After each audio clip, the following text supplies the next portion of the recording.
Welcome to Suman TV. నేను మీ నవీన్. ప్రస్తుతం మనతో celebrity homeopathy expert doctor Chetan Raju garu ఉన్నారు. హాయ్ సార్, నమస్తే అండి. నమస్తే సార్. సార్, నవ్ వీక్నెస్ చాలా వరకు కూడా ఇప్పటికే మీరు చేసిన వీడియోలు చాలా వైరల్ అయ్యాయి. సో హోమియోపతిలో నిజంగా నరాల బలహీనతకి ఇంత మంచి ట్రీట్మెంట్ ఉందా అని చెప్పేసి కూడా తెలియని వాళ్ళకు కూడా తెలుస్తూ ఉన్నాయి. సో కొద్దిమంది ఈ నవ్ వీక్నెస్కి సంబంధించి ఒక కమెంట్ వచ్చింది సార్. అరిచేతుల్లో అరికాలలో మంటలు తిమ్మిరలాగా వస్తూ ఉన్నాయి. అదేవిధంగా మాకు తెలియకుండానే చెయ్యి అనేది ఇట్లా పెడితే షవర్ అయిపోతా ఉంది, వణికిపోతా ఉంది. సో దీనికి కూడా ట్రీట్మెంట్ ఉందా హోమియోపతిలో అంటున్నారు. సో దానికి ఏంటి సార్ సమాధానం? సింపుల్ నేను ఎక్స్ప్లెయిన్ చేయాలంటే మీకు ఈ అరిచేతుల్లో తిమ్మిర్లు మంటలు, అరికాల్లో తిమ్మిర్లు మంటలు, తొడ భాగంలో నొప్పులు. ఇప్పుడు చూడండి, మనిషి బాడీ అనుకోండి, ఈ మెడ భాగం ఉంటుంది కదా, ఇక్కడ మనకు స్పైనల్ కార్డ్ వస్తుంది, మనం ఇంతకు ముందు డిస్కస్ చేసినాం. మళ్ళా ఇక్కడ బుర్రా వస్తుంది, ఇది స్పైనల్ కార్డ్ కి కనెక్టెడ్ ఉంటుంది. ఓకే, దీన్ని సెంట్రల్ నర్వస్ సిస్టమ్ అంటారు. ఇప్పుడు ఏమవుతుంది అంటే ఇట్లా నరాలు ఉంటాయి. ఓకే, అన్ని పార్ట్స్ కి వెళ్ళిపోతా ఉంటాయి. ఇప్పుడు మీరు ఒకటి గమనించండి, ఈ మెడ భాగం ఏదైతే ఉంది ఇక్కడ నుంచి వచ్చే నరాలు చేతులకు సప్లై చేస్తున్నాయి. అంటే దీనికి ఏంది, ఈ చేతులకు కరెంట్ సప్లై చేస్తున్నాయి ఇవి. ఇప్పుడు ఈ ఫింగర్లు ఉంటాయి కదా, ఇక్కడ ఒక్కొక్క ఫింగర్ ఎండింగ్ వరకు మనకు నరాలు సప్లై చేస్తాయి. ఓకే, మళ్ళీ అట్లనే కాళ్లకు ఈ నడుము భాగం సప్లై చేస్తారు కరెంట్. కరెంట్ అని ఎందుకు అంటున్నా నేను, ఎందుకంటే మన బాడీ ఏదైతే నరాలు ఉంటాయి అవి కరెంటే పాస్ చేస్తాయి. చాలా మంది ఏం తప్పు అనుకుంటారంటే, అరే రక్తం పోయేదే నరాల్లో అని అనుకుంటారు చాలా మంది. అయితే రక్తం పోదు, కరెంట్ పోతుంది. కరెంట్, ఈ కరెంట్ ఏడికెళ్ళి వస్తుంది, మీరు తింటారు కదా తిండి, తిండిలకెళ్ళి ఎనర్జీ ప్రొడ్యూస్ అవుతుంది కదా బాడీలో. ఆ ఎనర్జీ ఎక్కడి నుంచి వస్తుంది? కార్బోహైడ్రేట్స్లకి వెళ్ళి, ప్రోటీన్స్లకి వెళ్ళి, ఫ్యాట్స్లకి వెళ్ళి వస్తుంది. ఆ ఎనర్జీ ఏదైతే మనం యూటిలైజ్ చేస్తాం అది మొత్తం ఒక ఎలక్ట్రికల్ సర్క్యూట్ అని అనుకోండి. మీ బాడీ నడిచేదే ఒక ఎలక్ట్రికల్ సర్క్యూట్ మీద. అందుకే మీరు చూడండి, ఎలక్ట్రోలైట్స్ అని పదం విన్నారా మీరు? అవును సార్. ఈ ఎలక్ట్రోలైట్స్ ఎప్పుడైతే డిహైడ్రేషన్ అవుతుంది, ఎలక్ట్రోలైట్లు తీసుకోండి అనేసి అంటారు. ఎలక్ట్రాల్ పౌడర్ ఉంటుంది, ఓఆర్ఎస్ ఉంటుంది. ఇవన్నీ ఓరల్ రీహైడ్రేషన్ సాల్ట్స్ అని కూడా చెప్తారు, ఎలక్ట్రోలైట్స్ అని కూడా చెప్తారు. ఇప్పుడు దీన్ని ఎలక్ట్రోలైట్స్ చెప్పడానికి కూడా రీజన్ ఉంది. మీ బాడీలో నరాలకు ఎప్పుడైతే సమస్య ఉంటుంది, మీ బాడీలో నరాలకు సమస్య ఉంటే ఎలక్ట్రిసిటీ సరిగా పాస్ అవ్వట్లేదు, బై ఛాన్స్ ఎలక్ట్రోలైట్స్ తగ్గిపోయినాయి అనుకోండి, మీకు నరాల ప్రాబ్లం వస్తుంది. Okay okay. ఇప్పుడు ఇది చాలా మందికి అర్థం కాదు. అరే రక్తం పోతుంది, రక్తంలో ఏమైనా ఇన్ఫెక్షన్ గిట్ట అయింది, అందుకే నాకు ఇట్లా అవుతుంది అట్లా అనుకుంటారు. కానీ ఇప్పుడు మీరు ఒకటి అన్నారు స్టార్టింగ్లో, అరికాల్లో తిమ్మిర్లు. ఇప్పుడు మన దగ్గర చేలా నుంచి ఒక పేషెంట్ వచ్చి, ఓకే డాక్టర్ సాబ్ నాకు నడిచేటప్పుడు అసలు ప్రాబ్లమే అయితలేదు, నడిచేటప్పుడు నాకు ప్రాబ్లం అయితలేదు, 5-6 కిలోమీటర్లు నేను పొలాల్లో నడుచుకుంటా, నా పని చేసుకుంటా నేను. ఓకే, కూసున్నప్పుడు మాత్రము నాకు కాళ్ళు లాగుతున్నాయి. ఓకే, పడుకున్నప్పుడు మాత్రము తిమ్మిర్లు వస్తున్నాయి. చూసిండ్రా బ్యూటీ? నడిచేటప్పుడు ఏమనిపిస్తుంది, కూసున్నప్పుడు నొప్పులు, పడుకున్నప్పుడు తిమ్మిర్లు. ఓకే, కూసున్నప్పుడు మనిషి ఇట్లా కూసుంటాడా, ఈ తొడ భాగం పైన ప్రెషర్ పడుతుంది, అప్పుడు నొప్పి అవుతుంది. మళ్ళీ పడుకున్నప్పుడు ఈ అరికాల్లో మంటలు వస్తున్నాయి. అయితే ఇప్పుడు ఏం చేయాలి సార్ అంటే, మనం షుగర్ రిపోర్ట్లో అన్నీ చూసినాం. షుగర్ వాల్యూ వచ్చేసి ఫాస్టింగ్ ఏమో 316 ఉండే, పోస్ట్ లంచ్ వచ్చేసి 418 ఉండే, చాలా హై ఉంది. HbA1c ఏమో 11.4 ఉండే. ఇంత హై షుగర్ ఉండడం వల్ల ఏమవుతుందంటే, ఇక్కడ ఈ చిన్న చిన్న నరాలు ఏవైతే ఉంటాయి కదా అవి డ్యామేజ్ అవుతాయి. ఎందుకు డ్యామేజ్ అవుతాయి? ఆక్సిడేటివ్ స్ట్రెస్ అనేసి ఒక పదం ఉంటుంది. ఆక్సిడేటివ్ స్ట్రెస్ ఎప్పుడైతే అవుతుంది బాడీలో, అది ఏం చేస్తుంది, బాడీలో ఇప్పుడు షుగర్ లెవెల్స్ ఎక్కువ ఉన్నాయి, ఇన్ఫ్లమేషన్ కూడా పెరిగిపోతుంది బాడీలో. ఈ ఇన్ఫ్లమేషన్, షుగర్ పెరగడం వల్ల ఆక్సిడేటివ్ స్ట్రెస్ వస్తుంది బాడీలో. దాంతో షుగర్ వ్యాధి ఏం చేస్తుంది అంటే, ఈ నరాల్ని సంపుడు పని చేస్తుంది. ఓకే, తినేసేస్తా ఉంటా. అయితే ఏమవుతుంది, ఇప్పుడు ఈ భాగంలో తిమ్మిర్లు రావడం, ఎందుకంటే కరెంట్ ప్రాబ్లం అవుతుంది కదా. ఇప్పుడు ఒక సర్క్యూట్ ఉంది అనుకోండి, ఇట్లా సర్క్యూట్ ఉంది, ఇక్కడ బల్బులు ఉన్నాయి, ఇక్కడ బల్బులు ఉన్నాయి. ఇప్పుడు ఈ బల్బ్కి అన్నిటికీ ఒక్కటే స్విచ్ ఉంది అనుకోండి, మీరు ఈ ఒక్క స్విచ్ వేస్తే ఇవన్నీ వెలగాలి. అవును. కానీ ఏమవుతుంది, ఇప్పుడు దీంట్లో ప్యారలల్ కనెక్షన్ ఉంది, సిరీస్ కనెక్షన్ లేదు. సిరీస్ కనెక్షన్ అంటే ఏమవుతుంది, ఒక్కటి కూడా పాడైతే అన్ని పాడైతాయి.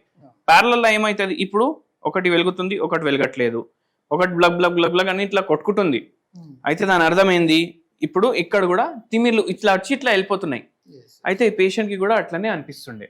మళ్ళా మెట్లు ఎక్కేటప్పుడు ఈయనకు షాక్ కొట్టినట్టు షాక్ కొడుతుంది. Okay okay. ఇప్పుడు ఏ పార్ట్ నరం డ్యామేజ్ అయితే ఆ పార్ట్ లో ఈ ఎఫెక్ట్ చూపిస్తుంది. ఇది ఏమంటారంటే తిమ్మిర్లు రావడానికి పెరిఫరల్ న్యూరోపతి అంటారు. Peripheral neuropathy. మళ్ళీ ఇంకోటి ఏముండే ఆయనకు ప్రాబ్లం, కూర్చున్నప్పుడు తొడ భాగంలో నొప్పులు ఉన్నాయి. అంటే దాని అర్థం ఏంటంటే ఈ మోకాలు ఈ చిప్పలు ఉన్నాయి కదా, దీనిపైన భాగం ఉంది కదా, ఇది ఈ తొడ భాగంలో నొప్పి ఎప్పుడు వస్తుంది, కూర్చున్నప్పుడు వస్తుంది. దీన్ని ఏమంటారంటే ప్రాక్సిమల్ న్యూరోపతి అంటారు. ఇవి ఎందుకు అవుతున్నాయి, ఈ షుగర్ వ్యాధి వల్ల. అయితే మనం ఏం చేసినాం, ఈ పేషెంట్కి ఒకటి చెప్పినాం, ఈ సిమ్టమ్లు అయితే విన్నాం, కానీ ఇవి ఎందుకు వచ్చినాయి. ఒకటి చూడండి, నేను సిగరెట్లు తీసుకుంటా, నేను మందు తీసుకుంటా, నేను ఫుల్ నాన్ వెజ్ తింటా, రోజు బయట తింటా అంటే ఏమవుతుంది, మనకు డయట్ పైన కంట్రోల్ ఉండాలి. ఒకవేళ డయట్ మీద కంట్రోల్ లేకపోతే ఏమవుతుంది, లేని రోగాలు వస్తాయి. షుగర్ కాదు బీపీ కూడా వస్తుంది, గుండె కూడా ఎఫెక్ట్ అవుతుంది. అందుకే ఏం చేయాలి, మనం డైట్ మీద కంట్రోల్ పెట్టుకోవాలి. మళ్ళీ డైట్ మీద కంట్రోల్ పెట్టుకొని మనము హోమియోపతి మందులు వాడడం వల్ల ఈ నరాల ప్రాబ్లం కూడా తగ్గుతుంది, షుగర్ వ్యాధి కూడా మనం రివర్స్ చేస్తాం హోమియోపతి మందులతో.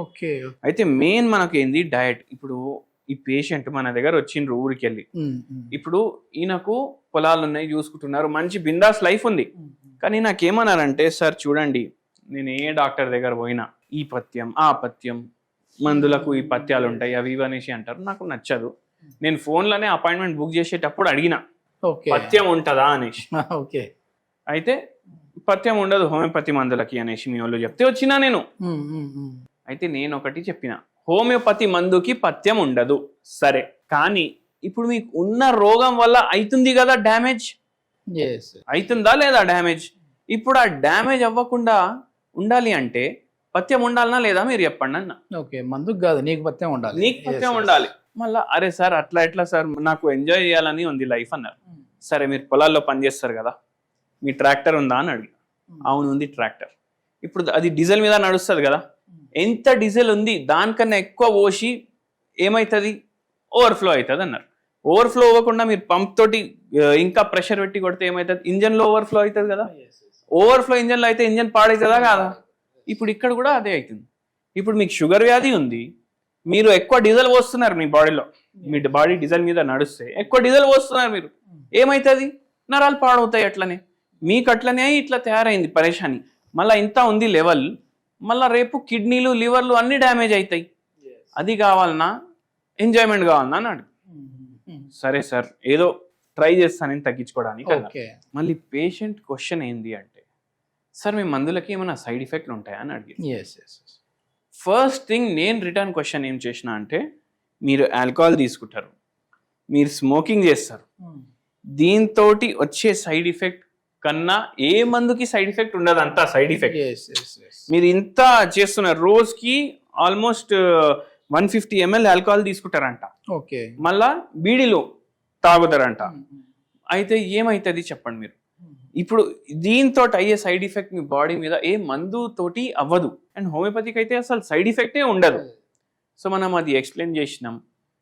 అండ్ దాని తర్వాత మీరు చచ్చిపోయినప్పుడు వరకు మీకు చూసుకోవడానికి ఎవరి మీద ఆధారం ఉండొద్దు. అంటే జర పథ్యాలు రోగాని కోసం చేయండి మీరు, హెల్దీగా పోవాలి, నడుచుకుంటా వెళ్ళిపోవాలి, అర్థం కూడా కావద్దు ఎవరికి వెళ్ళిపోయిందో అనేసి. అయితే అట్లా ఉండాలంటే చేయండి. అంటే మనం మందులు ఇచ్చిన తర్వాత పేషెంట్కి ఆటోమేటిక్ ఈ డిజైర్లు కూడా వెళ్ళిపోయినాయి, ఆల్కహాల్ కూడా బంద్, సిగరెట్లు కూడా బంద్ హోమియోపతి మందులతోటి. అంటే ఇది మనం ఇచ్చింది నరాలకైనా కూడా. అవును, ఎందుకంటే మనం మనిషికి ఇస్తున్నాం కదా, మనిషికి ఇస్తున్నాం మందు, మనం రోగానికి ఇవ్వము మందు. మళ్ళా మన దగ్గర 3.5 years వాడి, ఇప్పుడు అందరికి ఏమనిపిస్తుంది 3.5 ఏళ్ళు వాడినాక నరాల ప్రాబ్లం తగ్గింది, కానీ కాదు. ఫస్ట్ 2 months లోనే మీకు ఎఫెక్ట్ అనేది తెలిసిపోతుంది. సిమ్టమ్స్ ఏమో 6-7 months లో వెళ్ళిపోతాయి, కానీ రోగాలు పూర్తిగా రివర్స్ అయినప్పటి వరకు మీరు మందులు వాడాలి. ఓకే. ఓకే. మొత్తానికి వనకడం లాంటివి కూడా అవి కూడా తగ్గిపోతాయండి? అన్ని తగ్గుతాయి. వనకడం మీరు చెప్పిండ్రు, తిమ్మిర్లు, గిమ్మిర్లు అన్ని తగ్గుతాయి. ఓకే. ఓపికతోటి వాడాలి. పథ్యాలు అంటే రోగంకి సంబంధించి ఏమైనా మీకు డాక్టర్ చెప్తున్నారు అంటే వినాలి. యెస్. యెస్. ఇది మొత్తానికి ఏంటంటే చాలా వరకు సర్జరీ లేకుండానే నరాలకు సంబంధించి చాలా మంచి ట్రీట్మెంట్ అయితే హోమియోపతిలో ఉందని చెప్పేసి డాక్టర్ చేతన్ రాజు గారు చెప్తా ఉన్నారు. ఇంకా ఫర్దర్ డీటెయిల్స్ కోసం సార్ కాంటాక్ట్ నెంబర్ కూడా ప్రొవైడ్ చేస్తున్నాం. మీరు నేరుగా సార్‌తో మాట్లాడొచ్చు. Thank you sir.